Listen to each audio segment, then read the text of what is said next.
একদিন সুমন জঙ্গলে ঘুরতে আসে জঙ্গলের বাঘ দেখার জন্য। জঙ্গলটা ছিল অনেক নিরিবিলি এবং অন্ধকার। সুমন বলে ওঠে, জঙ্গলটা তো অনেক সুন্দর, কিন্তু বাঘ কোথায়? ঠিক তখনই জঙ্গলের মাঝখান থেকে একটি বাঘ বেরিয়ে আসে।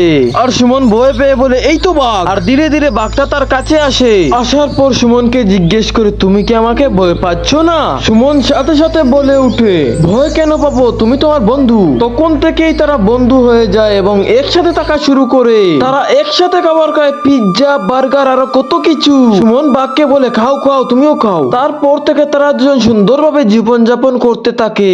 তাদের মতো বন্ধুত্ব আর কারো বন্ধুত্ব হতে পারে না। বাঘ সুমনকে জিজ্ঞেস করে, বন্ধু তুমি তো আমাকে কখনো ছেড়ে যাবে না? সুমন বাঘকে বলে উঠে, না বন্ধু, তুমি তোমার বন্ধু, তোমাকে আমি কখনোই ছেড়ে যাব না। সুমন একদিন জঙ্গল দিয়ে হেঁটে যাচ্ছিল।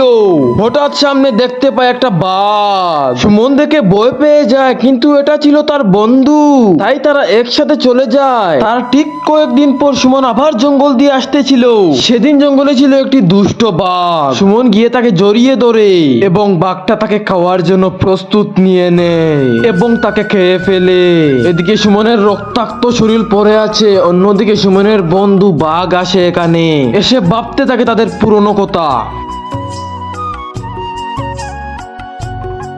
সাবস্ক্রাইব করো, বাঘটা খুশি হবে। আর যদি এরকম নতুন নতুন গল্প পেতে চাও তাহলে একটা কমেন্ট করে জানিয়ে দিও, আর একটা লাইক করে দিও। Bye bye.